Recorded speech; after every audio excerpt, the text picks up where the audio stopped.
Ici Radio Courtoisie, la radio libre du pays réel et de la francophonie. Vous écoutez le libre journal de lumière de l'Espérance, dirigé par Philippe Delorme. Émission préenregistrée le 27 mars 2018 et diffusée pour la première fois dimanche 1er avril 2018 de midi à 13h30 et réalisée par Arnaud. N'oubliez pas que Radio Courtoisie est une radio culturelle associative. Afin de sauvegarder une indépendance absolue, Radio Courtoisie refuse toute ressource publicitaire. Radio Courtoisie ne vit que grâce à ses auditeurs. Aidez-nous à demeurer libres. Rendez-vous sur soutenir.radiocourtoisie.fr et accédez à l'ensemble de nos archives à partir de 5 € par an. Vous pouvez également envoyer votre chèque à Radio Courtoisie, 61 boulevard Murat, 75 016 Paris. Exceptionnellement, vous ne pourrez pas intervenir au cours de cette émission car elle a été préenregistrée. Mais vos lettres seront toujours les bienvenues à Radio Courtoisie, 61 boulevard Murat, 75 016 Paris.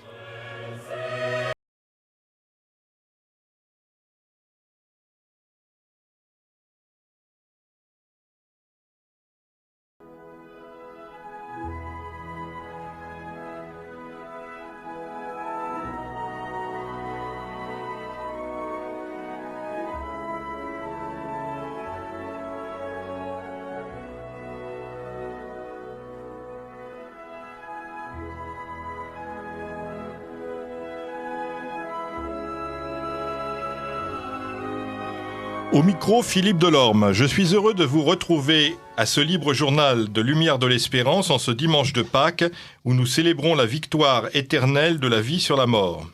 Beaucoup d'entre vous sont sans doute en train d'assister à l'office de la résurrection ou sont loin de Paris pour ces premiers beaux jours de printemps. C'est également notre cas et c'est pourquoi cette émission a été préenregistrée. Aussi, je vous invite à m'écrire ici à Radio Courtoisie, 61 boulevard Murat, Paris 16e, ou par Internet. Vous pouvez également me joindre via mon site personnel dont l'adresse est très simple, philippedelorme.com.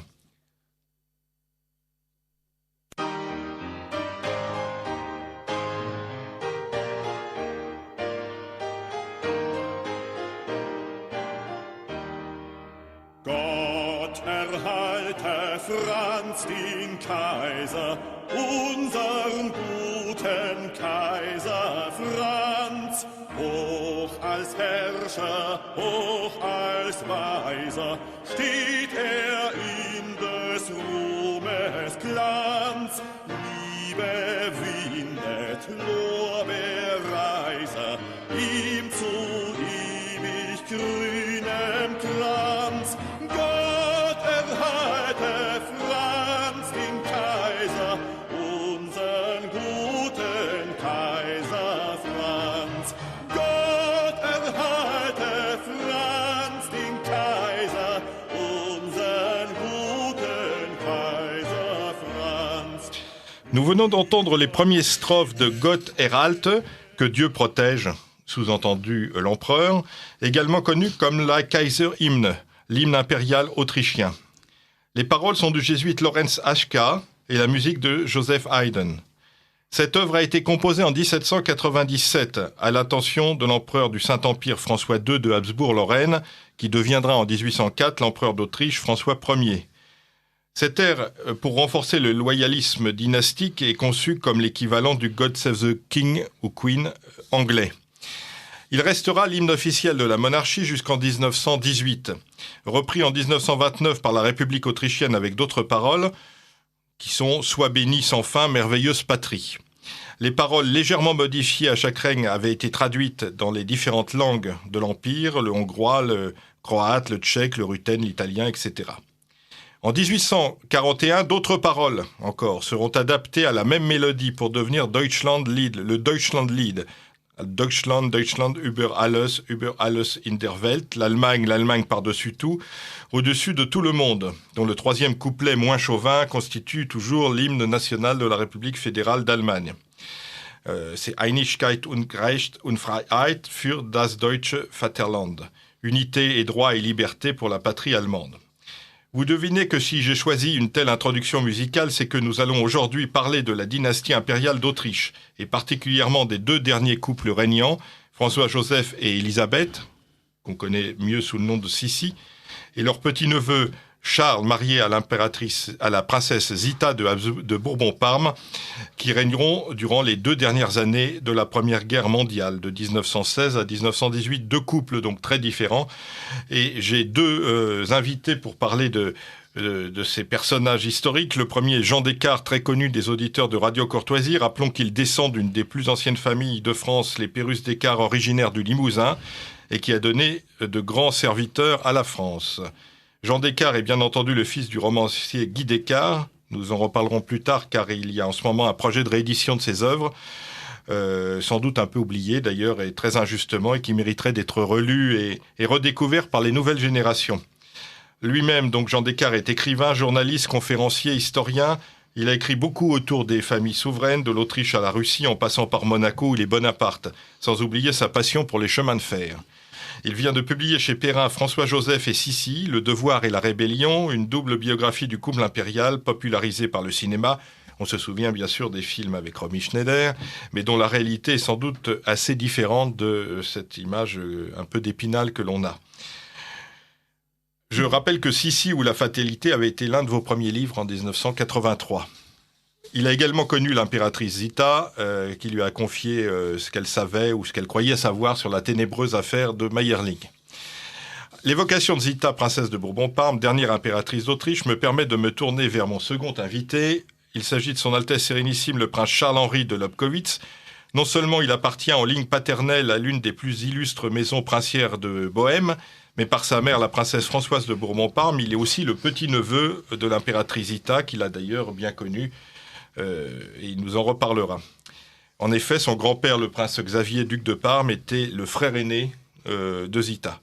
On parlera également d'ailleurs à l'occasion du projet de retour des cendres de Charles X, puisque voilà, c'est un projet que nous caressons ensemble, voilà, et que nous essayons de faire advenir. Enfin, on en reparlera.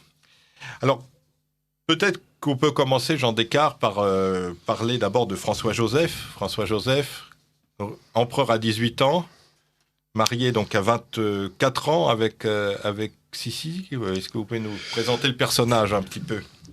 Oui, un personnage, si vous le permettez. D'abord, je suis très heureux de retrouver les auditeurs de Radio Courtoisie, bien sûr. Un personnage que l'Autriche ne cesse malgré tout d'aimer et de considérer. J'en veux pour preuve les remarquables expositions qui ont eu lieu à Vienne il y a un peu plus d'1 an pour le centenaire de la disparition de l'empereur. J'ai visité ces expositions avec autant d'attention qu'émotion et on a vu sortir beaucoup de documents, beaucoup d'archives, et j'avais moi-même accès à un certain nombre de documents à travers certaines sources d'Europe centrale depuis la chute du communisme. Alors, il faut bien le dire que tout avait été conservé, les choses n'avaient pas été détruites, des photos, même quelquefois des films, des enregistrements, des correspondances, des témoignages, des mémoires, etc. Et ce qui est frappant, c'est que ces expositions avaient comme titre « L'empereur éternel ». On a l'impression, si vous voulez, que le dernier empereur recouvre à peu près toute l'histoire, ou l'avant-dernier empereur, mais pour eux, c'est le dernier. Régnant, c'est-à-dire mort régnant, si je puis dire, même effacer la grande Marie-Thérèse, etc. Donc il y avait beaucoup de choses à dire. Alors, ce qui m'a intéressé dans ce livre, c'est de présenter la vie la plus intime du couple, qui n'est pas celle que l'on croyait. Pourquoi sommes-nous restés au film avec Romy Schneider ? La date de diffusion du premier film avec Romy Schneider n'est pas innocente. 1955. Le 10 mai 1955, par le traité du Belvédère, l'Autriche retrouve enfin son existence juridique internationale, une république neutre. C'est-à-dire que c'est seulement à ce moment-là, 10 ans après la libération du reste de l'Europe, que l'Autriche est libre, les troupes soviétiques, américaines, britanniques, françaises s'en vont et de l'Autriche et de Vienne. On se souvient du film Le Troisième Homme. Que pouvait nous envoyer à ce moment-là cette jeune, entre guillemets, Autriche, sinon une carte postale très fraîche. C'est donc la vie de Sissi présentée sous les traits de Romy Schneider. Je fais une remarque à ce sujet, c'est que en 1867, lorsque François-Joseph et Élisabeth sont devenus Ferenc József et Erzsébet, souverains apostoliques de Hongrie, les femmes de Budapest se sont cotisées pour faire un buste, que soit fait un buste de leur reine. Il existe toujours, au pied d'un escalier en colimaçon dans la cathédrale Saint-Mathias, l'église Saint-Mathias, du couronnement. Et si vous regardez, là c'est hallucinant, parce que c'est 1867, c'est Romy Schneider. Donc là, il y a quelque chose d'étonnant. Je ne parle pas des mensurations, elles sont différentes. Bien. Donc, ça a été un choc sentimental, historique, à l'eau de rose, peut-on dire, avec des erreurs chronologiques, historiques, bien entendu, mais pour le reste de l'Europe, c'est une histoire qui n'était pas vraiment connue. Et qui reste, à mon avis, une histoire absolument passionnante. Et quand on va jusqu'à la fin, et j'ai eu donc l'honneur exceptionnel que je n'oublierai jamais d'avoir une audience de Sa Majesté l'impératrice Zita, on voit qu'on est au cœur de l'Europe, de cette Europe qui est le contraire de celle de Bruxelles. C'est une Europe incarnée, une Europe des hommes et des femmes. Alors vous allez me dire, oui, mais c'est une Europe des guerres et des combats. Mais ne me dites pas qu'il n'y a pas de guerre ni de combat aujourd'hui. Ils sont différents et ils sont même peut-être beaucoup plus graves puisqu'ils visent à éliminer l'Europe. Prince, est-ce que vous pouvez nous dire, parce que vous êtes d'une famille donc d'origine bohémienne, bohème, je ne sais pas comment on doit dire exactement. Tchèque, voilà, tchèque. Et est-ce que ces personnages-là, François-Joseph et Élisabeth, j'imagine que vous avez à nouveau des contacts depuis une vingtaine d'années avec la Tchéquie, depuis la libération du régime communiste. Est-ce qu'ils sont également à la mode en Tchéquie, ou autant qu'à Vienne Toute l'Europe centrale est... La grande référence pour l'Europe centrale, c'est vraiment l'empereur François-Joseph et l'impératrice Zita. Mais il suffit de se promener dans ces régions-là, que ce soit en Hongrie, à Prague ou à Trieste. L'architecture, toutes les références sur ce grand règne de François-Joseph. Oui, donc c'est la référence de la grandeur passée. C'est aussi une référence qui est importante aujourd'hui dans le monde, dans lequel les peuples se divisent, le radicalisme se développe. N'oublions jamais que l'empire austro-hongrois était un empire où tous les peuples, toutes les religions, d'où qu'on vienne, avaient leur place. Et je parle avec des historiens, musulmans, juifs, chrétiens, et c'est une référence pour eux de ce que devrait être l'union des peuples. Vous avez tout à fait raison, Prince. Je me permets de rappeler qu'en effet, cette mosaïque de peuples, l'époque d'à peu près 55 millions de sujets, avec une quinzaine d'ethnies différentes, pratiquaient dans la plus grande tolérance 5 religions, et qu'il y avait par exemple, je l'ai visité, à Sarajevo, une mosquée François-Joseph.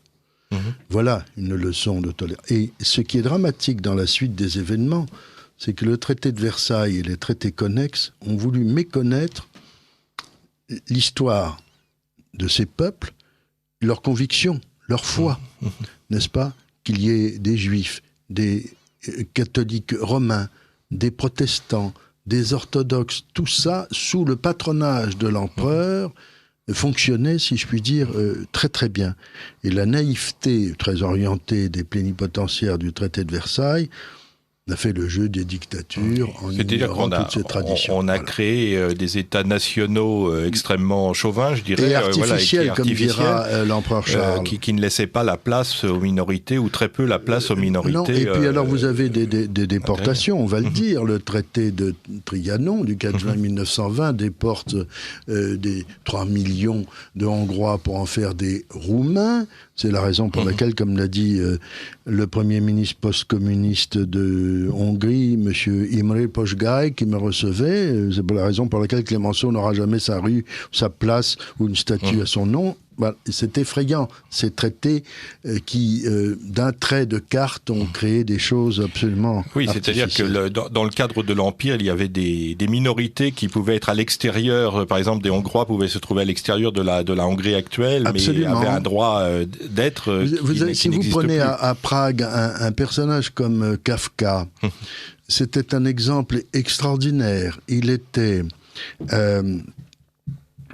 je dirais, de religion juive, de culture tchèque et de langue allemande, ce qui est une réussite fantastique. Et c'était ça, l'Empire. Alors quand même, donc revenons sur le personnage. François-Joseph, né en 1830, il devient empereur à 18 ans, mais il devient empereur à la suite de la réaction aux révolutions, donc de ce qu'on appelait le printemps des peuples de 1848, sous le signe quand même d'un certain retour de l'absolutisme et d'une unité centralisée de l'Empire. Alors est-ce que il va faire évoluer ça quand même au cours de son règne? François-Joseph à 18 ans, lorsqu'il monte à Olmütz, loin de Vienne, qui est agité par la Révolution, sur le trône, c'est une image, parce que ça a été très modeste, des Habsbourg, son père et son oncle ayant été, on va dire, gentiment défaillants.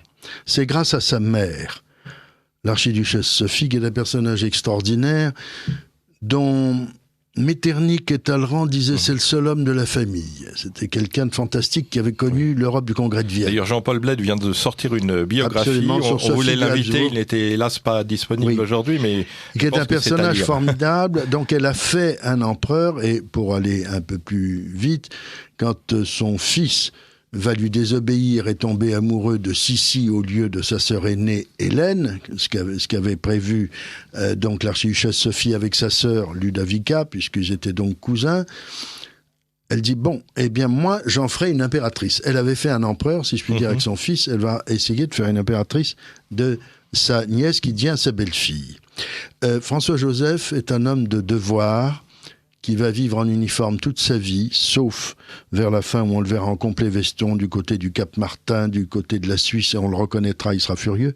Un homme de devoir, qui est debout à 4 heures du matin, qui n'aime pas les surprises, qui n'aime pas le désordre. Il n'a connu que le désordre de son arrivée au pouvoir, c'est la révolution un peu partout en Europe. Donc c'est un homme, c'est ça qui est intéressant, qui est foncièrement honnête, bon, qui a beaucoup de charme, grand travailleur, peut-être une intelligence qui n'est pas supérieure, mais relevée par une capacité de travail fantastique, et ce sens du devoir, j'insiste, qui a un défaut, on va dire une faiblesse dans la cuirasse, il n'est pas préparé pour l'imprévu. Et ce que je démontre, dans mon livre, c'est que Élisabeth Sissi, pour nous, qui passe pour excentrique, écervelé, impossible, insupportable, etc. Dans son déséquilibre, ce qui apparaît son déséquilibre, elle est parfaitement préparée face à l'imprévisible et à la tragédie. Et j'en prends un exemple ici. On le sait tellement qu'au matin du 30 janvier 1889, où l'archiduc Rodolphe a été, je dis bien, retrouvé mort. On en reparlera. C'est elle que l'on prévient en premier, avant l'empereur, parce qu'on sait qu'elle va trouver les mots qu'il faut pour parler à François-Joseph. Maintenant, dernier point, je prouve, et notamment grâce à la correspondance de l'archiduchesse Marie-Valérie, leur dernière fille, correspondance qu'elle a écrite après la mort de ses parents, donc dans les années 25, 30, qu'ils s'adoraient, qu'ils s'aimaient, ils ont eu du mal à se trouver. En fait, pour tout dire, Élisabeth Sissi ne fuyait pas son mari. Au début, elle fuyait le protocole de la cour de Vienne et le fait d'être observée et regardée. Alors évidemment, comme elle faisait 1m72, 55 cm de tour de taille, elle changeait du système visuel des théières un peu trapus qu'on voyait à la cour, ou que la reine Victoria représentait, si vous voulez. Elle était belle. Il se passait quelque chose, la baronne de Rothschild le dira, l'impératrice ne marchait pas, elle glissait. D'où ce charme qui, à mon avis, reste un des grands mythes vrais dans l'Europe centrale. Ce que vous dites là, ça me fait penser un peu un parallèle avec Louis XVI et Marie-Antoinette. Oui. Un personnage, Louis XVI, un peu, pas obtus, mais enfin, n'est pas capable peut-être de comprendre la finesse psychologique de sa période, et elle plus fine aussi. Absolument. Et en même temps, François-Joseph, si vous voulez, n'est pas systématiquement rétrograde. C'est l'homme qui va, par exemple, développer les chemins de fer en Autriche. Il ne va pas être contre le mouvement Il a du artistique mal de à la sécession. comprendre l'évolution des choses. Oui, Voilà. il a du mal et il aime l'ordre, il déteste le désordre, les scandales sexuels, de mœurs, etc. Là, il sera gâté. Bon, mais c'est un homme de devoir, de dignité. Bon, ça n'est pas facile à tenir cet empire. Et ce qui est très beau aussi, ce que je démontre, c'est le courage d'Élisabeth qui s'aperçoit que lors d'une tournée en Bosnie-Herzégovine, qui est annexée par l'Autriche, bon, c'est un peu une faute de l'empereur parce que ça va déclencher beaucoup de choses. Ce qui était un mandat du Congrès de Berlin était devenu une annexion. Élisabeth, apprenant qu'il y a des risques d'attentat contre son mari, et Dieu sait s'ils avaient un contentieux extérieur assez visible, dit « Si l'empereur est en danger, je dois être à côté de lui ». Donc elle partage le risque du couple souverain. Ça, c'est intéressant parce que c'est une femme de grand courage, contrairement à ce qu'on pense. Alors Prince, est-ce que au niveau familial, chez les Bourbons-Parme, voilà, est-ce qu'il y a des traditions sur François-Joseph et Élisabeth et des anecdotes? Votre grand-père, j'imagine, a dû pratiquement avait dû les connaître puisqu'il il a participé même à la guerre de 14-18. Donc oui, mais mon grand-père, comme tous les princes de sang, a été frappé par la loi d'exil. Donc mon grand-père a été élevé entre l'Italie, sur les terres des Parmes, et l'Autriche. Donc ils avaient une proximité, ils m'en parlaient avec l'empereur François-Joseph, qui était tout simplement son oncle. Mais comment dire, les Bourbons-Parme à l'époque, qui se sentaient princes français, étaient d'abord et avant tout européens.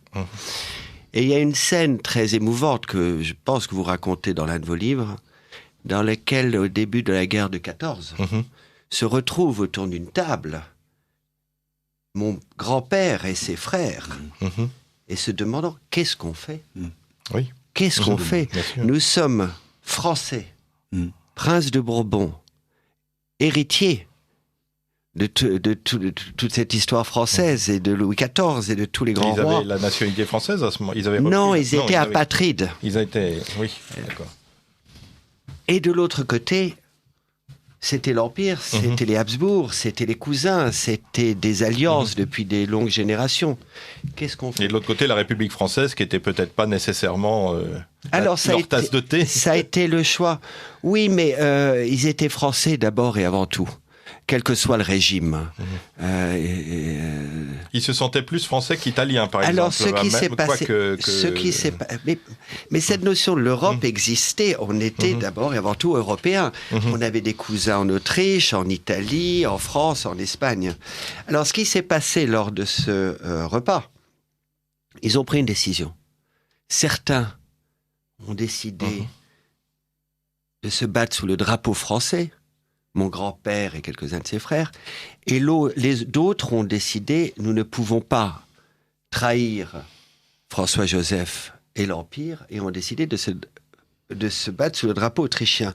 Mais se sont jurés de ne jamais être sur le front l'un en face de l'autre. Un dilemme. Et pour les Français, ceux qui avaient choisi la France, ils sont allés se proposer de se battre sous le drapeau français. La France n'a pas voulu d'eux. Parce qu'ils étaient princes de Bourbon, de sang royal. Alors ils sont allés chez leur cousin, le roi de Belgique, et sont devenus officiers belges, héroïques, ont eu une très belle guerre, et il y a toute l'histoire de la paix séparée que vous allez bien nous raconter. On en reparlera. Mais voilà le choix quand on est européen. Voilà le choix quand on a une histoire commune avec chaque pays.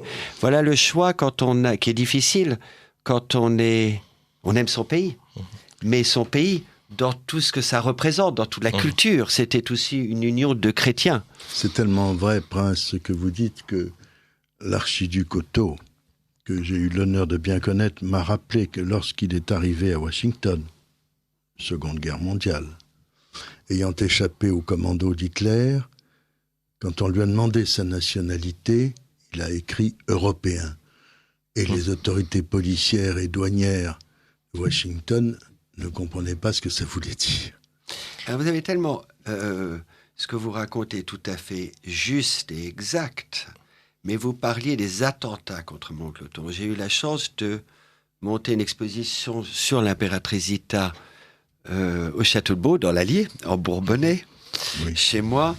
Et nous avons eu un certain nombre d'éléments, dont les costumes du sac. Mais le plus important pour moi, c'était les facsimilés que les Autrichiens m'ont prêtés. Hitler avait demandé de tout ce qui concernait la famille impériale, c'est-à-dire la tante Sita et mon oncle Othon, devait être visé par lui. Et on voit sur tous les éléments où on mentionne l'archiduc, signé de la main de Hitler. Il avait une obsession. Et en effet, il y a eu de nombreux attentats lancés par Hitler contre mon oncle. L'archiduc, votre oncle, m'a dit que le nom de code de l'Anschluss même était Opération Otto. Opération Otto, c'est fou. Et qu'il y a un seul pays, alors je ne l'avais pas réalisé, m'a-t-il dit, à Vienne, lors d'un tournage d'un film pour FR3 que j'avais réussi à lui consacrer, un seul pays qui a protesté diplomatiquement, le Mexique. C'est extraordinaire quand on pense au passage du Mexique aussi dans la maison de Habsbourg avec l'archiduc Maximilien. Tout ça est fantastique. Alors revenons peut-être au mariage d'Élisabeth et de François-Joseph. Pourquoi est-ce qu'il choisit? Est-ce qu'il y a un amour vraiment? Enfin, pourquoi choisit-il cette princesse de 15 ans Eh bien, ça c'est un coup de foudre qui va durer toute Donc ça c'est une réalité. Ça c'est une réalité. C'est pas de l'eau de rose.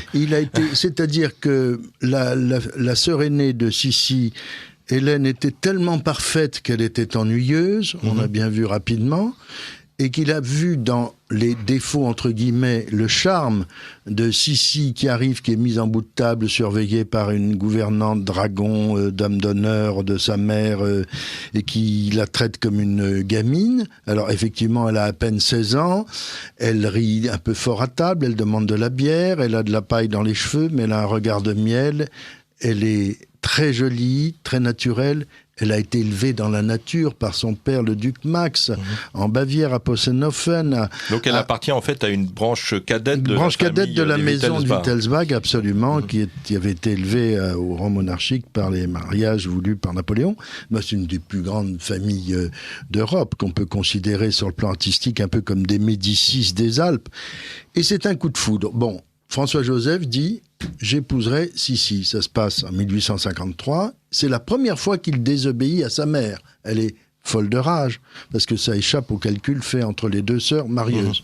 Donc, elle n'a pas eu le temps de dire oui ou non. Elle ne sait pas ce qui lui arrive. Elle dira simplement « Si seulement il n'était pas empereur ». Parce que ce qui lui tombe dessus est quelque chose d'effrayant. Et lorsqu'elle devient l'impératrice, un an plus tard, le 24 avril 1854, elle est prise dans un tourbillon fascinant et effrayant. Elle veut embrasser ses cousins et François-Joseph lui dit « Non, tu es l'impératrice maintenant, en gros, un peu de tenue ». Et ça, c'est cette frontière mise par le protocole, par l'étiquette, sera le drame numéro 1, et ça ira très loin quand Elisabeth voudra faire installer une baignoire pour prendre un bain tous les jours. Sa belle-mère étant dira c'est bien la preuve que c'est une anarchiste. Bon, voilà. Donc, et quand elle fera sa gymnastique aux anneaux qu'on peut toujours voir à la Hofburg, etc., ou aller à cheval à 6h du matin au Prater, ou manger ses petites boulettes de viande à n'importe quelle heure. Donc une indépendante, mais une femme absolument passionnante parce que dans ses voyages, dans ses rencontres, elle va faire preuve d'un instinct politique qu'on ne lui soupçonnait pas, Sissi. Elle voit les peuples, elle voit la Hongrie, elle voit les Tchèques, elle sait, et d'ailleurs Rodolphe le saura, que les Tchèques se sentent un peu délaissés, sont un peu vexés de ne pas être associés. Pourquoi n'y aurait-il pas une triple monarchie? La Bohème est tout de même quelque chose de très important dans l'histoire de l'Europe, c'est évident. Et ce n'est pas vous, Prince, qui allez me contredire. Il ne faut pas l'oublier, c'est une histoire fantastique. Oui, d'ailleurs, l'erreur peut-être de l'Autriche-Hongrie, c'est d'avoir laissé à la Hongrie, finalement, la prééminence sur d'autres peuples. C'est ce que François Ferdinand voudra corriger par son mariage, par son intérêt, etc. Et quand on voyage dans ces pays, en Autriche, tout le monde aime François-Joseph et Sissi. Mais quand on voyage dans les autres pays, il y a une réelle affection, peut-être plus grande pour l'impératrice que pour l'empereur. Vous avez tout à fait raison. Qui était un peu le dominant de ces régions. Absolument. En Hongrie, c'est très... En Hongrie, très- c'est- très- Non, très mais alors connu. vous avez... D'abord, c'était une femme. Oui. C'était quelqu'un qui avait une proximité, qui aimait ce lien naturel. D'ailleurs, ce film de Sissi, qu'on décrit tant sur le point de vue historique, est tellement juste dans l'ambiance. Sociologiquement, il est juste. On la voit élevée comme ça. Je vois encore les cousins qui ont des propriétés similaires, qui Absolument. vivent comme ça. Mais l'intérêt pour le monde tchèque, sa langue, l'admirable ville de Prague que j'adore notamment, ses châteaux de Bohême, ses familles, vous en avez une preuve absolue quand Élisabeth demande à François-Joseph qu'un train spécial lui soit construit. Elle le choisit à Prague aux ateliers ferroviaires de Smichov, qui étaient les meilleurs d'Europe. Et on peut voir aujourd'hui sa voiture lit-salon au musée des sciences et des techniques à Vienne, où lors d'une émission de télévision, figurez-vous, on a retrouvé une épingle à cheveux sous l'oreiller de l'impératrice. M'a-t-on assuré? On a refusé de me la donner. Cher monsieur Descartes, il n'y a qu'à travers vous qu'on trouve ce genre d'histoire. Mais là, on retrouve... Et j'ai vu le dessin dans votre dernier livre. On retrouve l'amoureux des chemins de fer. Oui, l'amoureux des chemins de fer, parce que et cette voiture salon sera avec... Alors, ça, c'est bien les paradoxes de Sissi, n'est-ce pas, et d'Hergébet. Elle veut voyager discrètement, anonymement, mais elle voyage avec une suite, il y a quand même de la sécurité. Puis alors, pour faire plus simple, avec des vaches et des chèvres pour avoir du lait frais, ce qui est très, très pratique dans des Comme elle avait raison. Comme elle avait raison. Et j'ai pu établir, par mes fantasmes ferroviaires, mais tout à fait avérés, que sa voiture lit-salon a parfois été raccrochée à partir de 1883 au train express d'Orient. Donc nous avons la rencontre de deux mythes. L'impératrice Sissi, l'impératrice locomotive, comme diront les Grecs, tellement elle va vite, quand on installe le chemin de fer dans le Péloponnèse, et l'Orient Express. Je dois dire que j'ai été comblé. Est-ce qu'il n'y a pas comme une impression d'une fuite en avant, parce Alors, que justement, ce mariage oui, la déçoit, non, mais elle c'est perd un surtout- enfant aussi. Oui, Enfin, alors il y a voilà. des drames, mais c'est Voilà. évident. Elle perd la petite Sophie, qui avait reçu le prénom de sa belle-mère, de sa grand-mère, sans qu'on lui donne son avis, etc. Elle va découvrir des choses épouvantables. L'éducation donnée à Rodolphe, qui est stupide. Bon, elle va être obligée de lancer un ultimatum à François-Joseph. Ou je m'occupe de mes enfants, il est déjà assez tard, ou bien je m'en vais. Alors, lorsque la petite Sophie va mourir en bas âge, ce premier enfant, à la suite d'un voyage en Hongrie, elle serait peut-être morte de toute façon d'une épidémie de fièvre typhoïde. Bon, les Hongrois, qui avaient un contentieux sérieux, les Magyars contre les Habsbourg, la révolution de 48 entre autres, vont, je dirais, sceller une sorte de pacte dans la tragédie avec celle qui va devenir leur reine, leur avocate, qui va faire venir l'identité hongroise au niveau de celle des Habsbourg. Et c'est là où Élisabeth, Hergébet donc, a un instinct politique fantastique.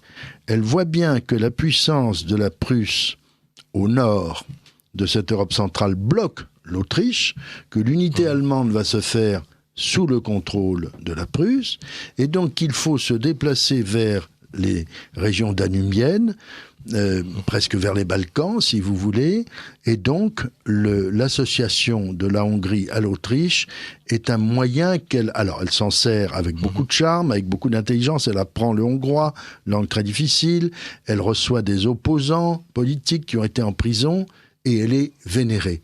Ça ira tellement loin que même à la période communiste, stalinienne, la pire, jamais les communistes n'ont débaptisé le pont Hergébet sur le Danube à Budapest, où elle reste aujourd'hui encore vénérée. Et elle voulait faire beaucoup de choses pour les Tchèques. On a plusieurs traces, mais il y avait tellement de choses à faire en même temps, et François-Joseph n'avait pas la vision, je dirais, géopolitique complète. Il y a eu la guerre de Crimée, il y avait les appétits russes, il y avait la France, etc. Et François-Joseph était un homme de bureau qui aimait rester. Un bureaucrate, oui. C'est un bureaucrate. Absolument. Qui avait un empire gigantesque à maintenir et à maintenir un équilibre. Et alors donc en Tchéquie, enfin ce qu'on appelle la Tchéquie aujourd'hui, la Bohème, voilà, des familles comme la vôtre, les Lobkowicz, ça avait un rôle...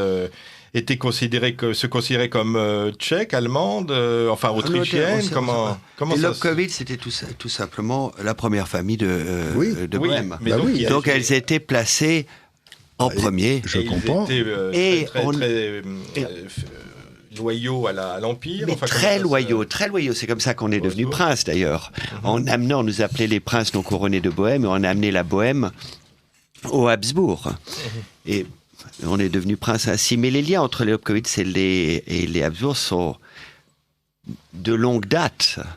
D'ailleurs, le bras droit de l'empereur François-Joseph est devenu celui de l'empereur Charles, qui était le prince de Lobkowitz. Donc, on avait les liens en commun. Deuxièmement, des liens familiaux. Vous pouvez parler de cet ancêtre, alors il était merveilleux. Comment ça s'appelle? Zdenko. Zdenko était celui... mes cousins Habsbourg en rient beaucoup aujourd'hui. C'était un homme extraordinaire, très fidèle à François-Joseph et à l'empereur Charles. Et c'est celui qui lors du fameux discours du trône, avait perdu le discours et qui court, et le pauvre nonce apostolique doit maintenir l'ambiance pendant une demi-heure, le temps que le Zdenko, mon grand, donc le Zdenko retrouve. Mais j'ai beaucoup apprécié le dernier échange, parce que c'est vrai qu'on parle d'un couple. C'est vrai qu'on parle de problèmes aussi de couple. Mais vous ramenez toujours, et c'est important, ce couple à ce qu'ils sont. Empereur et impératrice. Et malgré toutes les difficultés que toute personne, à titre personnel, ils étaient d'abord l'empereur et l'impératrice, et avaient cette vocation, l'un hérité, l'autre par mariage, de se battre pour cet empire. Et c'est surtout, évidemment, après la mort de l'archiduchesse Sophie, que Élisabeth devient réellement la première dame de l'Empire, dit-on. Mais moi, ce qui me frappe, c'est que ces voyages incessants, enfin, c'était une agence de voyage, c'est comme Paul Morand, à peine arrivée quelque part, elle s'en va. Et elle dit, si je vais quelque part, je vais être heureuse, si j'y reste, je deviens malheureuse. Donc, mais l'intérêt, c'est sa connaissance des pays européens au sens large. Et moi, ce qui me frappe, c'est qu'en 1890, elle écrit « L'orage européen éclatera dans les Balkans ». C'est-à-dire 24 ans avant Sarajevo, elle a vu arriver la catastrophe. Personne ne l'a écouté, personne ne l'a cru, surtout pas François-Joseph. Et je pense toujours, Prince, à cette façon pathétique que l'empereur a de signer, n'est-ce pas, l'ultimatum, la mobilisation après le rejet des demandes, après l'attentat de Sarajevo. Il signe ce document fatal sur son petit bureau de la Kaiservilla, où j'ai eu le privilège de pouvoir m'asseoir. Il le signe ce 28 juillet 14, un mois après l'attentat, sous un buste d'Élisabeth. J'ai l'impression que si elle avait été vivante, elle lui aurait dit « Non, ne signe pas ». C'est la grande, à titre personnel, c'est cet instant, j'ai encore aujourd'hui du mal à comprendre. Lui qui avait une conscience quand même, une connaissance de ces dossiers. Pourquoi a-t-il fait ça? Bien qu'on est tous responsables, on va pas lui faire... À lui la responsabilité, tout le monde est responsable. Mais il a quand même insisté auprès de la Serbie pour avoir... bombardé Belgrade tout de suite, etc., malgré les... Oui. Alors, je pense sincèrement que le grand problème de cette situation, c'est qu'à ce moment-là, l'Europe couronnée a manqué d'un médiateur autorisé, un homme comme l'était Édouard VII, qui allait voir tout le monde, qui connaissait tout le monde, qui allait au-delà de ses prérogatives constitutionnelles. Il a même, par exemple, nommé un Premier ministre à l'hôtel du Palais à Biarritz, c'est-à-dire hors du territoire britannique, ce qui ne s'était jamais fait. Bon. Édouard VII, qui connaissait le caractère fantasque de Guillaume II, qui connaissait la bureaucratie de François-Joseph, etc., aurait dit... On se calme, il les aurait vus, je pense, et tous ces empereurs souverains ne se sont pas vus, se sont envoyés des dépêches qui souvent ont été tronquées, voire fabriquées, voire coupées. Ils ne se sont pas parlé, et c'est effrayant. Je veux dire, on voit qu'il a manqué une coordination, une cellule de crise, nous dirions aujourd'hui. Voilà, il a manqué un médiateur autorisé. Il faut dire que les autres pays étaient ravis. Ravis. La France, Bien en sûr. premier, était ravie de partir en guerre pour récupérer Mais bien sûr. la fameuse Alsace-Lorraine. Mais bien sûr. Revenons peut-être alors à ce couple auquel vous consacrez un livre, Jean Descartes, Sissi et François-Joseph. Donc, oui, je me rapproche du micro. Je suis un peu loin du micro. Donc, revenons à ce couple. Est-ce qu'au niveau simplement, voilà, de la vie de couple, est-ce qu'il y avait une intimité entre eux? Cette intimité va se rompre assez rapidement. Enfin, Écoutez, est-ce qu'on a des documents qui nous indiquent alors, des moi, choses là-dessus? j'ai pu trouver que l'empereur souffre énormément de l'absence de sa femme. Il est très sain. Alors, c'est un homme qui a des besoins, des Donc capacités. on sait qu'il va avoir une maîtresse attitrée au bout d'un Oui, moment. mais Voilà. alors là, j'apporte du nouveau, pardon. On a longtemps dit que ça ne pouvait être que Madame Catherine Schratt. On n'a aucune preuve que cette comédienne du Burgtheater, la comédie française de Vienne, ait été effectivement sa maîtresse. Parce qu'on dit Ce que qui est- c'est même Sissi qui lui aurait fourni en quelque sorte. Sissi lui a fourni une compagnie pour D'accord. qu'il ne soit plus seul. Alors, vous savez, c'est très intéressant si on parle d'un soi-disant ménage à trois. Un ménage à trois fonctionne toujours avec plusieurs couples. C'est-à-dire que Sissi et Madame Schratt parlent de l'empereur et Madame Schratt parlent de Sissi, etc. Bon. C'est un triangle. En revanche, j'ai pu établir et montrer, pour la première fois en tout cas en France, que l'empereur souffrant d'absence physique d'une femme a eu une maîtresse polonaise, Anna Naowska, dont je publie la photographie. Ça a duré bien 12 ans. L'impératrice ne l'a pas su, personne ne l'a su, et ça c'est s'est pas connu arrêté à du tout, Meyerling. alors. Voilà. Et c'est intéressant. Alors, comme toujours, François-Joseph, on va le dire, fait les choses très tôt le matin, donc il allait l'honorer à 5 heures du matin, et ensuite il prenait un petit déjeuner. C'est un peu hygiénique. Oui, alors il fallait qu'elle ait le même tempérament. Mais moi, j'apprécie énormément le fait que l'empereur soit fidèle à sa maîtresse, à Voilà. 12 ans. Ah oui, moi je trouve ça très très bien. On va C'est beaucoup passer plus à- difficile d'être fidèle à une maîtresse qu'à une épouse. On va passer une petite page musicale, voilà, pour s'arrêter sur cette affaire un petit peu amusante. C'est...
Le règne des derniers Habsbourg avec 2 invités, le prince Charles-Henri de Lobkowitz et Jean Descartes qui vient de publier chez Perrin, François-Joseph et Sissi, Le devoir et la rébellion. Alors il faut qu'on avance un peu parce qu'on doit aussi parler de l'impératrice Zita. Donc parlons de Mayerling qui est quand même un événement central dans la vie d'Élisabeth et de François-Joseph, la mort de leur fils et héritier Rodolphe, donc le 30 janvier 1889 à Mayerling. Alors Jean Descartes, vous avez eu le privilège de rencontrer l'impératrice Zita dans les années 80 ou 70, je ne sais plus.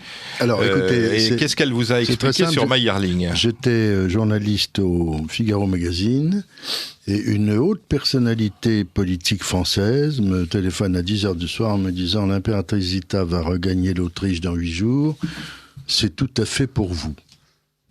J'ajoute que j'étais surpris parce que cette personnalité politique, a priori, ne s'intéressait pas, comme quoi il faut se méfier, au passé de l'Europe monarchique. Je suis parti avec un photographe et nous sommes arrivés le 10 novembre 1982 à Vienne et nous avons été accueillis au château de Wallstein par la princesse de Liechtenstein. Elisabeth, avec beaucoup de charme. Et lorsque nous avons été introduits dans cette pièce, dans ce château, pas très loin de ce qui était la frontière yougoslave à l'époque, j'ai été absolument stupéfait en voyant cette dame petite par la taille, mais d'une allure formidable, avec 2 cannes en noir, et je me suis dit, voilà l'Europe. Nous nous inclinons. J'avais un photographe qui avait été un baroudeur dans le monde entier, mais qui était aussi un gentleman qui savait s'incliner devant une impératrice.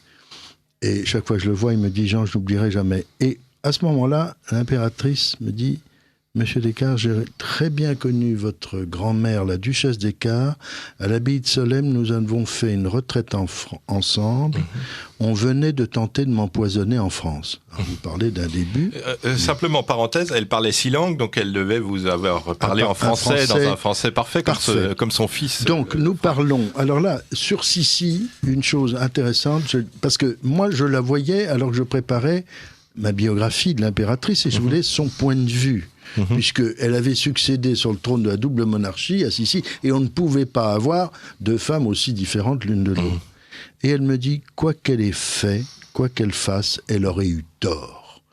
Et c'est affreux, parce que très souvent, elle avait raison. Ça, c'est très intéressant. Et puis, juste avant de nous retirer, elle me dit, à propos de Mayerling, ça n'est pas du tout ce que l'on a dit. C'est un assassinat. Alors là, je suis pétrifié, parce que c'était la première fois qu'un Habsbourg, et de quel niveau, contestait, et devant un journaliste que j'étais, bon, je pouvais garder des choses pour moi, mais tout de même. Et ça, alors, je me souviens, j'ai téléphoné à mon épouse, lui dire, j'ai une véritable bombe. Alors, ce qui est important, comme me l'a dit l'archiduc Otto de Habsbourg, ma mère savait ce qu'elle avait à dire. Ce que je rappelle dans ce nouveau livre, une anomalie incroyable. Le 30 janvier 1889, donc, on prévient, je résume, d'abord l'impératrice, qui est à la Hofburg, à Vienne, que l'archiduc héritier, Rodolphe, a été retrouvé mort. Avec on ne parle pas de sa maîtresse dans un premier temps. Retrouvé mort. Voulez-vous me dire, moi c'est une anomalie et je pose une question qui n'avait jamais été posée à ma connaissance. Quels sont les parents à qui on apprend la mort de leur enfant qui, par définition, même si c'est trop tard, ne se précipitent pas à son chevet? Ils n'y vont pas. Une anomalie incroyable. Alors ils n'y vont pas. Pourquoi? D'après moi, il y a 2 possibilités. Premièrement, ils savent la vérité, mais savent-ils la même chose, l'empereur et l'impératrice, le père et la mère? Deuxièmement, peut-être que la scène de crime, comme nous dirions aujourd'hui, est tellement épouvantable qu'il faut un peu de temps.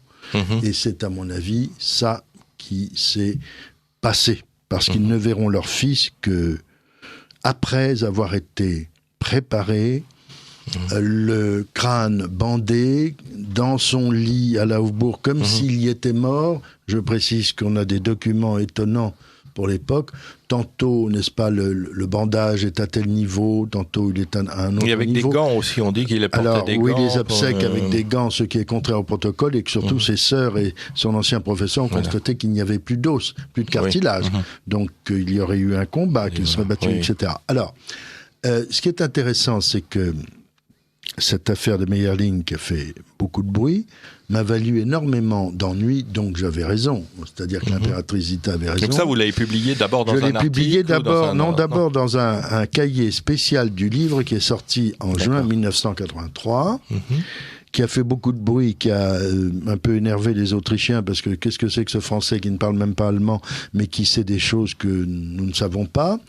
Et je peux dire aujourd'hui que j'ai immédiatement été censuré sur toutes les radios et télévisions publiques françaises. Nous sommes en 1983. Voilà. Heureusement, la presse écrite a suivi. Et l'archiduc Otto, que j'ai eu l'honneur de revoir à ce moment-là, m'a dit « Ma mère savait ce qu'elle a à dire, c'est une affaire très simple, vous vous en doutez. » Alors, il y a plusieurs explications possibles. Je dirais aujourd'hui, la thèse du suicide, j'ai fait évoluer l'opinion, ne tient pas. Du suicide simple, ne tient pas. Et au bout de plus de 20 ans, j'ai trouvé dans les archives diplomatiques du Vatican, grâce à un personnage considérable, et un ecclésiastique de très haut niveau européen, le télégramme de l'empereur François-Joseph, le second télégramme envoyé, chiffré, auprès du Saint-Père, de ce service diplomatique, pour dire « Notre cher fils a été assassiné ». Il s'agissait d'obtenir des obsèques religieuses. Oui, alors, assassiné, pourquoi et par qui, ça c'est une autre affaire, on peut en discuter longtemps. Ce que je voudrais vous dire simplement, c'est que c'est une affaire qui dérange encore beaucoup de gens, parce qu'on sait très bien que Clémenceau a piétiné l'Autriche-Hongrie après 1918, qu'il fallait, comment dirais-je, pousser vers la thèse d'un officier débauché, marié à une princesse de Belgique qu'il trompait, d'un homme drogué qui avait des maîtresses, qui avait des maladies vénériennes, etc. Il fallait salir l'image des Habsbourg pour mieux la Mais rappelons donc que Rodolphe avait l'idée de faire évoluer la monarchie vers un fédéralisme. Alors, qui l'aurait tué alors? Est-ce que dans cette hypothèse, il aurait découvert que cette évolution n'était en fait qu'un complot déguisé contre son père et qu'en sachant trop, il fallait l'éliminer? C'est une des hypothèses possibles. En tout cas... on parle de Jean Salvatore aussi, l'archiduc Jean Salvatore, qui était son cousin et qui aurait été dans cette affaire. Aujourd'hui, au Carmel de Meyerling, lors de mes premières recherches, on parlait de prier pour l'âme du prince qui s'était donné la mort. La dernière fois que j'y suis passé, la mère supérieure, avec beaucoup d'intelligence et de finesse, qui m'a dit « Monsieur Descartes, pour en savoir plus, il faudrait être carmélite. » Je lui ai dit « Ma mère, il y a peu de chance que cela m'arrive. » Mais elle m'a dit « Nous prions pour l'âme du prince mort mystérieusement. » C'est une évolution fantastique. Alors ça déplaît assez souvent en Autriche. Les Habsbourg qui y vivent ont été obligés de faire un pacte avec la République, on n'en parle pas. Mais ce que je sais... Alors je vous prends un autre exemple. Il y avait une émission de télévision, Les Dossiers de l'écran, du nouveau sur Meyerling.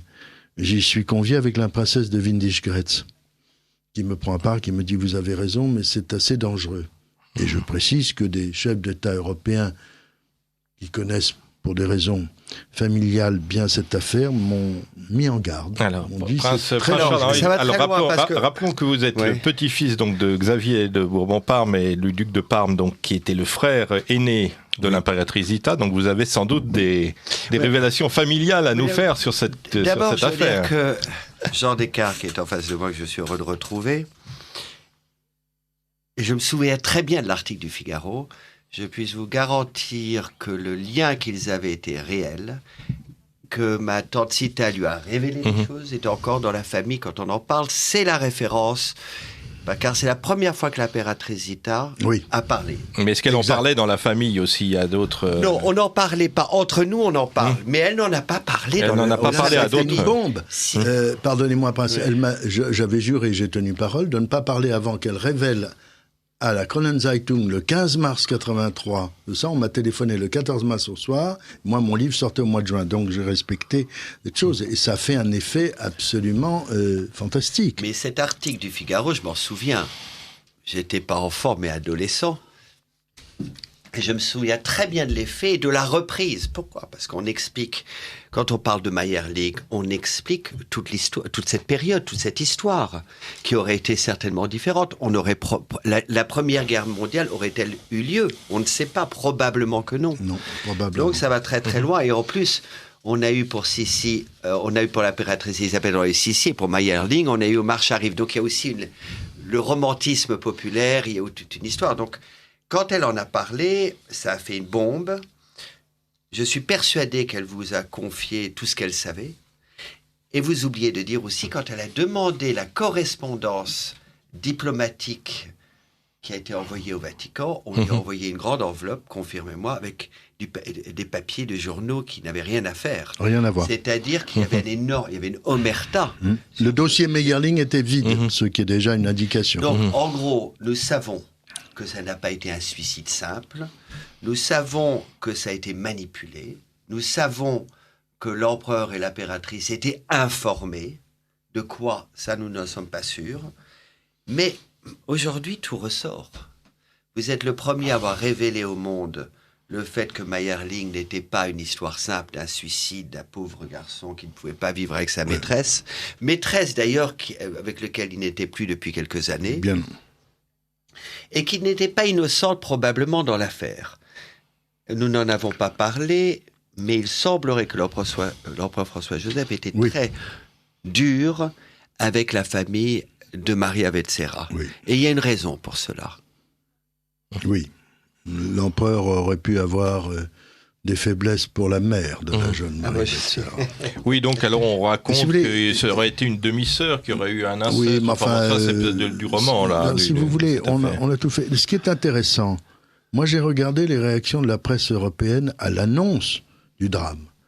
Vous prenez le Figaro du 1er février 1889. Mayerling, : meurtre ou suicide. Le doute est mis tout de suite parce que les rapports d'autopsie sont tellement stupides et insensés qu'on dit mais c'est pas possible. C'est-à-dire qu'en fait, il y a cette idée d'obsèques religieuses. Enfin, évidemment, les Habsbourg ne veulent pas accréditer la thèse du suicide parce que, évidemment, il n'y aurait pas d'obsèques religieuses. Donc c'est ça le problème. Il faut aussi que les gens réalisent ce qu'est Habsbourg, ce qu'est un empereur et ce qu'est un héritier du trône. C'était quasiment des demi-dieux. Oui, donc le suicide était peu envisageable. Non, aussi, c'est pas ça. C'est-à-dire que le regard du monde était sur eux. C'était... Aujourd'hui, on appelle au-delà de la notion de people, de Diana. Absolument. C'était des demi-dieux. Mais est-ce que c'est la première fois, pardonnez-moi, Prince, on va dire, un fait divers du Gotha, pour parler en termes policiers, est couvert et suivi par la presse mondiale, selon les techniques de l'époque.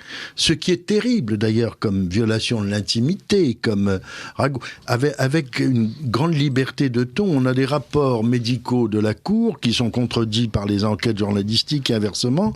Donc c'est quelque chose d'épouvantable, mais dont le résultat est très clair.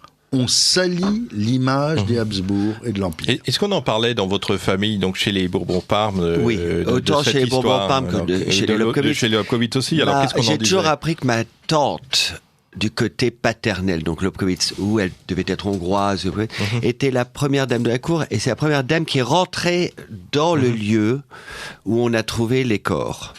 Et elle raconte une scène terrifiante. Tous les meubles sont renversés. Il y a du sang partout. Et elle précise que les doigts de Rodolphe sont coupés. Absolument. D'où les gants.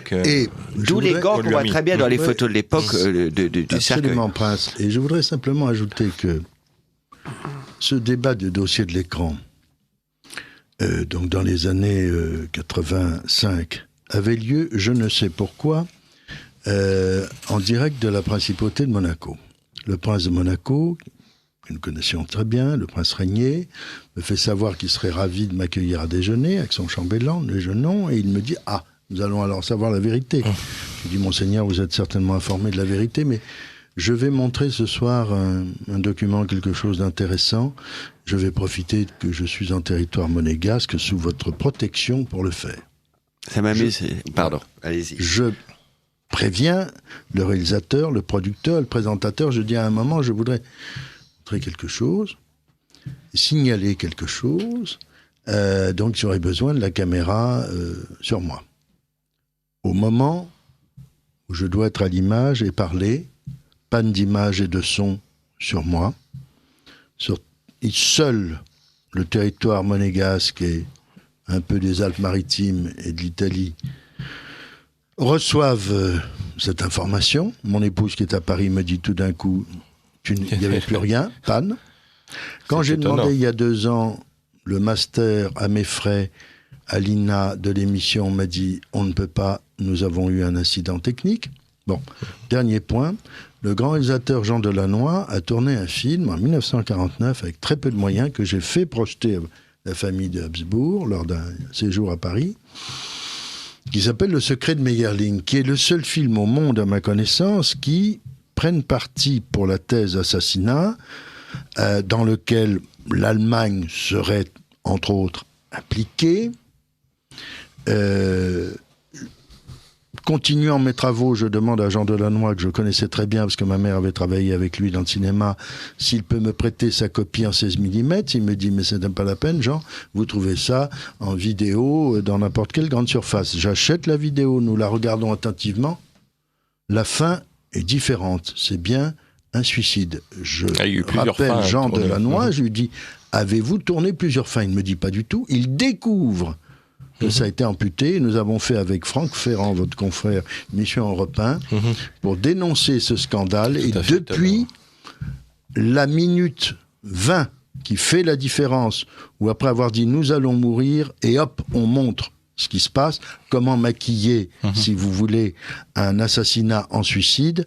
La version intégrale a été rétablie. Et le document qui avait été censuré, c'était quoi alors à Monaco? Je ne vous le dirai pas. On peut pas savoir. Ce que vous êtes en train de dire, c'est-à-dire que les répercussions sont encore aujourd'hui, dérangent encore des gens, et les gens qui auraient pu être actifs dans cet assassinat sont encore... les réseaux sont encore présents. Disons que leur courant d'idées est toujours représenté. Alors vous me demandiez pour l'histoire des Lobkowitz par rapport à ce suicide qui n'en est certainement pas un, mais aussi chez les Habsbourg, ils sont persuadés. Ils disent pas le mot assassinat. Non. Et ils font très attention dans leurs propos, comme on le fait toujours dans nos familles, on fait attention aux mots qu'on utilise. Ils disent pas le mot assassinat. Ils disent que l'histoire qui est racontée est fausse, que c'est plus complexe que cela, et que c'était que ma grand-tante avait donné le maximum de ce qu'elle savait, qu'on ne sait pas encore pas, mais qu'il y avait certainement une situation à laquelle où on l'avait poussée au suicide, ou pour certains ils me disent on l'a suicidé, ce qui est mais ils font toujours très attention dans leurs propos. Bon, alors avant de parler plus précisément de l'impératrice Zita, on va passer une petite pause musicale, donc qui va nous ramener à Vienne dans les grandes années de l'Empire.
C'était la célébrissime valse de l'empereur, Kaiser Walzer, opus 437, composé par Johann Strauss fils en 1889.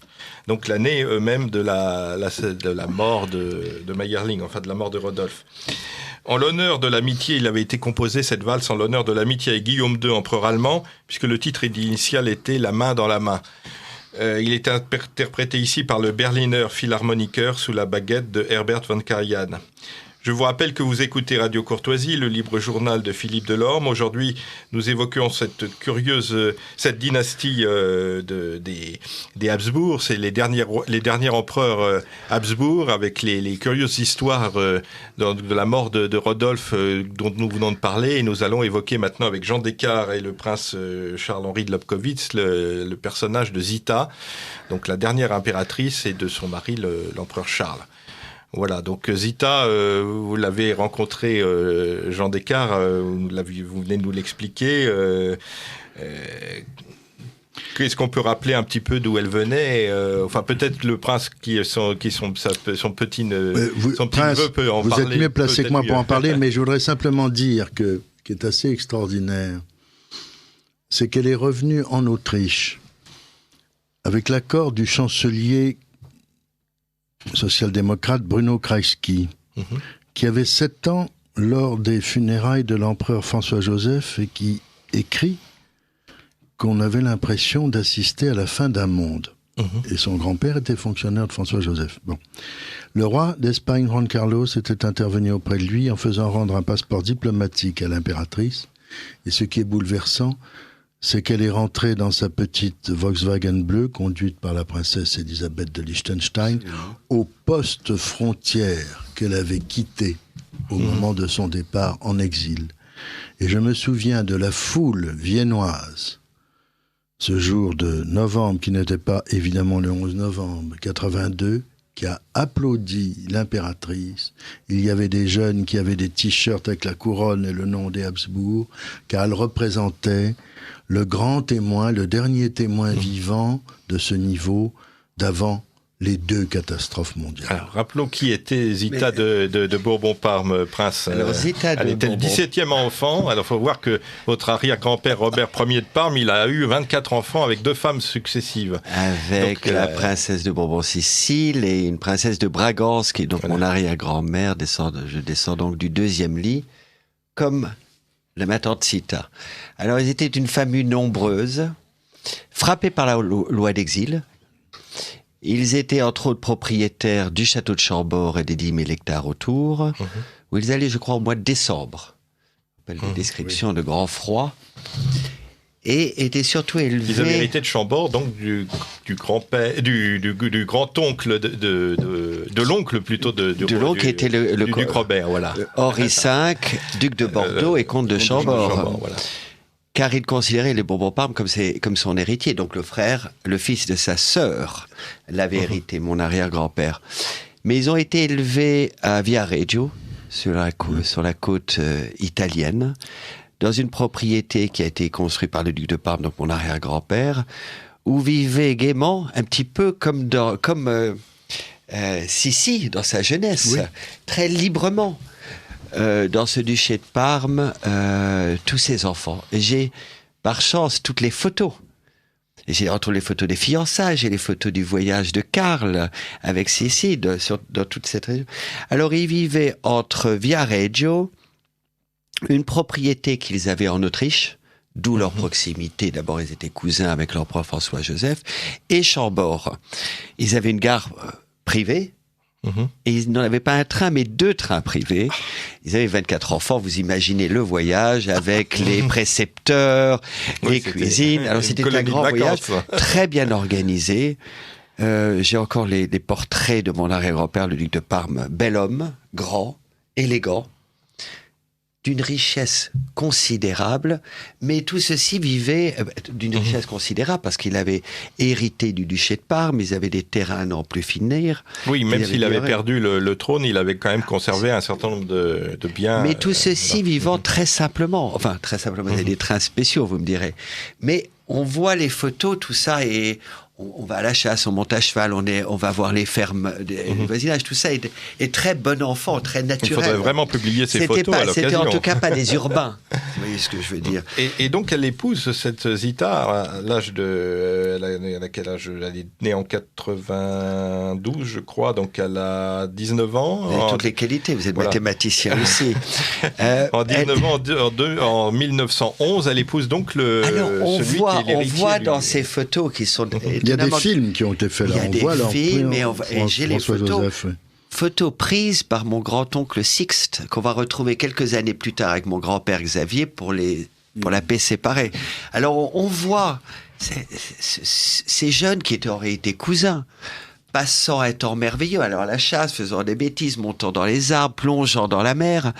Tout ceci me semble extrêmement naturel, frais, le contraire du pompeux ou de ce qu'on pourrait imaginer, vrai, et on sent un réel lien entre les deux, et naturel. Il faut vraiment faire une publication un jour de Mais j'ai deux historiens, deux grands historiens, M. Delorme, M. Descartes devant moi, on pourrait faire quelque chose. Jean Descartes, donc... il y avait même le terrain qui va devenir le terrain d'aviation de Biarritz, qu'on va appeler Parme. Alors, pour ceux qui prennent l'avion et qui atterrissent à Biarritz, là, je fais un appel. L'aéroport s'appelle l'aéroport de Parme, car il a été donné par le duc de Parme, donc mon arrière-grand-père, à Biarritz, afin de faire cet aéroport. Et j'ai remarqué récemment, en allant à Parme, ce que j'appelle toujours Parme, que le nom de Parme a disparu. Oui, et je trouve ça scandaleux. Bon, on va faire une... il faut faire une pétition. Merci, monsieur Descartes. Alors, donc, réexpliquons un petit peu historiquement tout ça. Rodolphe, donc, meurt en 89. L'héritier, qui est François Ferdinand, qui est donc le neveu de François-Joseph, est assassiné en 1914. Et donc, on a comme héritier maintenant... à Sarajevo, donc le début de la guerre. On a comme héritier un jeune prince, donc, qui est le petit-neveu de François-Joseph, qui est donc Charles, qui devient empereur en 1916. Donc, Oui, je veux simplement rappeler que l'impératrice Zita a dit que lors d'un déjeuner au Belvédère à Vienne, François Ferdinand avait dit à Charles, avant de partir pour Sarajevo, je vais être assassiné. Et il y a dans ce secrétaire des documents, etc. Documents qui ont disparu. Ils le savaient, c'était au-delà d'un pressentiment, ils avaient été informés. Des informations. Il était visé directement, et quand j'ai fait mon exposition sur ma tante Zita, on m'a révélé le nombre de revolvers, on en a récupéré. Il ne pouvait pas en échapper. Il ne pouvait pas en échapper, quelle que soit la route qu'il prenait, il aurait été assassiné. C'est quand même extraordinaire, parce qu'aujourd'hui, ça ne se passerait pas comme ça, parce qu'on essaye de l'assassiner sur la route de l'hôtel de ville de Sarajevo, et ensuite, il reprend la voiture tranquillement pour repartir. Et là, il y a les erreurs, entre guillemets, de la voiture qui ne redémarre pas. Oui, plus bien personne sûr. ne ferait ça aujourd'hui. Il partirait en hélicoptère immédiatement. Mais il n'y a pas longtemps, les présidents, même américains, étaient en voiture ouverte. Vous savez, non, mais après une tentative d'assassinat, on peut penser que les mesures auraient été plus draconiennes. Mais ce qui est plus grave, c'est que l'Union européenne laisse une plaque absolument terne à propos de l'endroit où Princip a tiré officiellement à Sarajevo. Et c'est vraiment cette négation de l'histoire de l'Europe est bien le grand péché de l'Europe de Bruxelles. Alors donc ce couple Zita et Charles, c'est vraiment un couple très différent de celui de François-Joseph et d'Élisabeth. Ces deux personnages absolument mieux que moi. Vous êtes plus spécialiste de... Vous avez connu Zita, mais quel genre de femme était-ce? Ce qui est étonnant, j'imagine chez tout le monde, c'est quand on parle de l'empereur Charles, et je vois mes cousins, il y a des traits de caractère. Donc, à travers les générations, on retrouve les mêmes personnages. Et quand on parle de ma tante Zita, je la trouve très similaire à mes oncles et à mes tantes.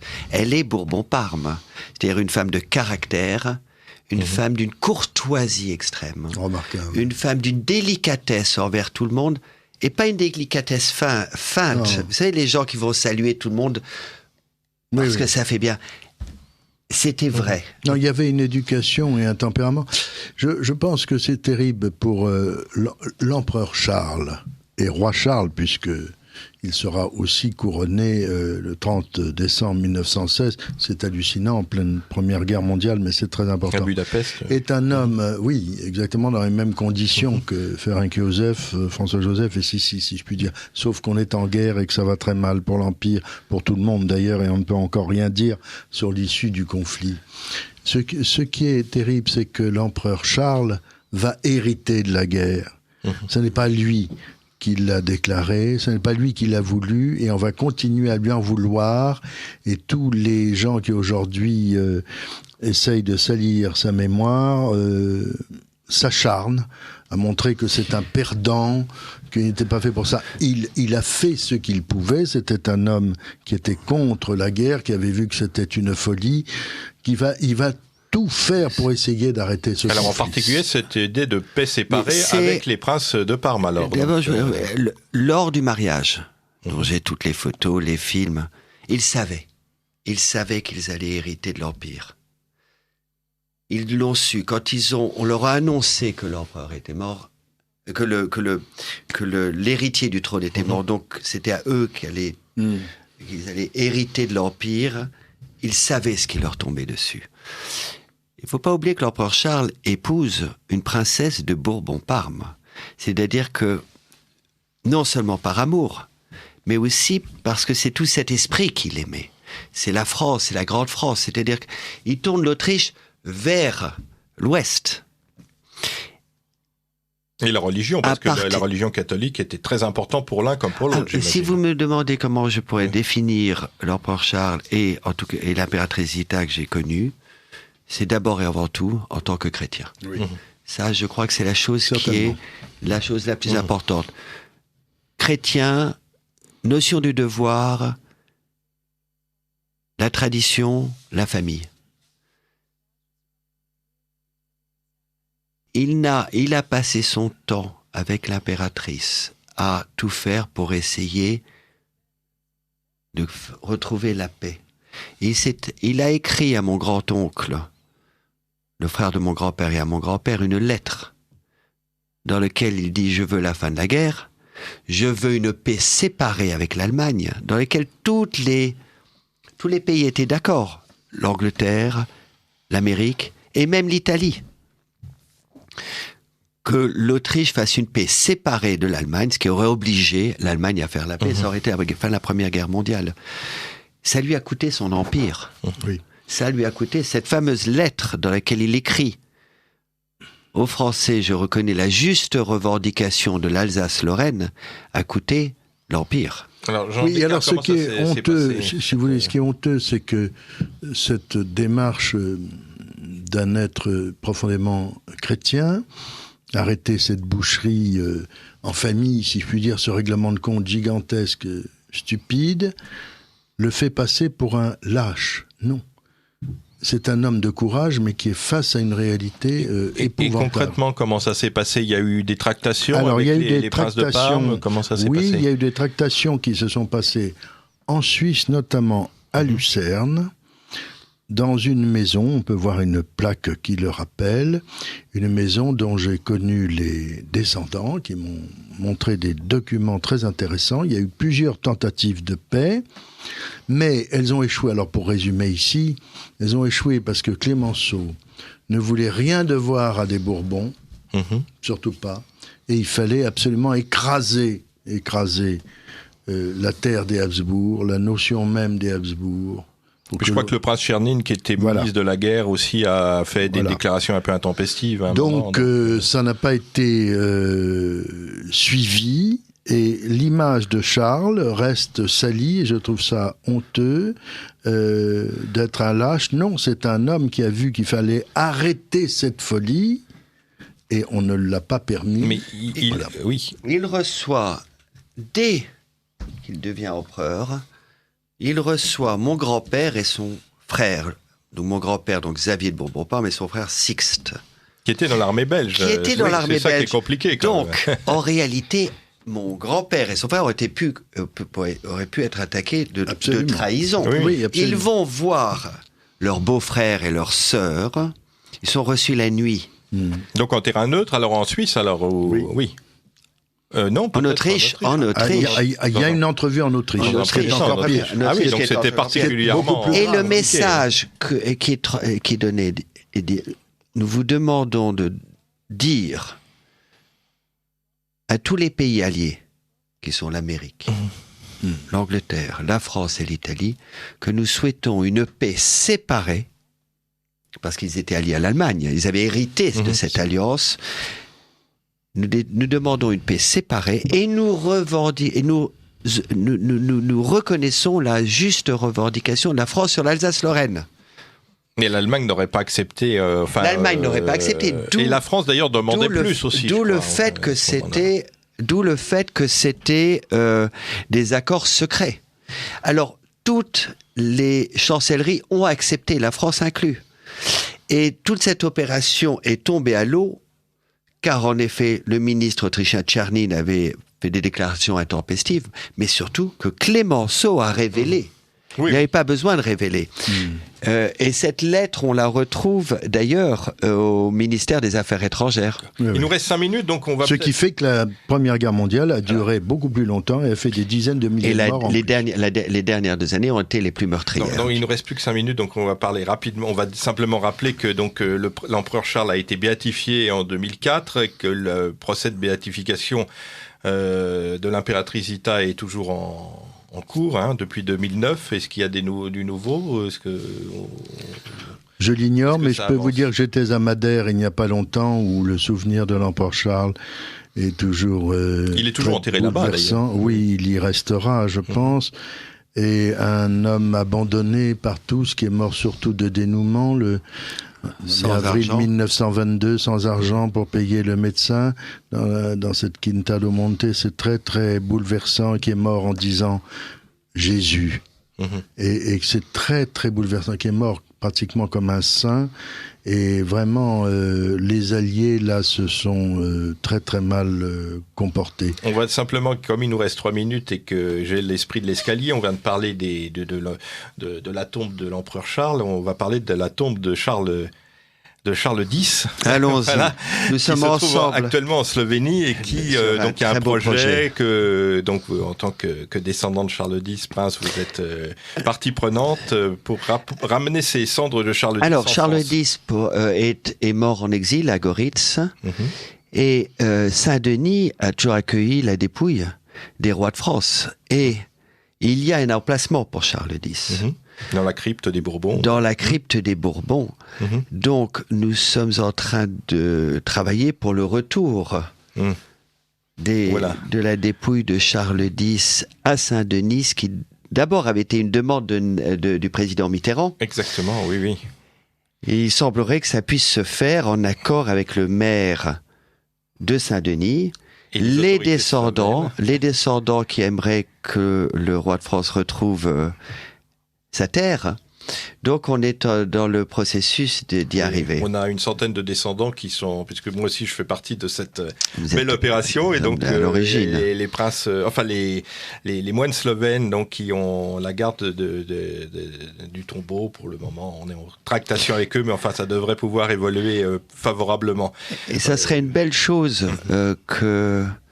C'est pas une histoire de monarchie, de république, c'est-à-dire c'est l'histoire de France, la grande histoire de France. La France doit se réconcilier avec toutes les périodes de son histoire, Absolument. y compris, et puis ça serait un beau Le signe. dernier roi de France sacré. Voilà. Et Le ce serait dernier un beau, roi de France. Ce serait un beau signe pour Saint-Denis, qui a quand même beaucoup changé de visage ces derniers temps, de retrouver, de Oui, renouer finalement Mais avec où la les longue travaux de histoire. restauration de la flèche Sont de la très, très cathédrale, intéressantes, oui, absolument. tout de En même. tout cas, voilà. merci Écoutez, je crois qu'on va, voilà, à tous. Merci Radio Courtoisie. on va se quitter. Merci à vous. Merci, à très bientôt et joyeuse Pâques à tous les auditeurs. Joyeuse Pâques.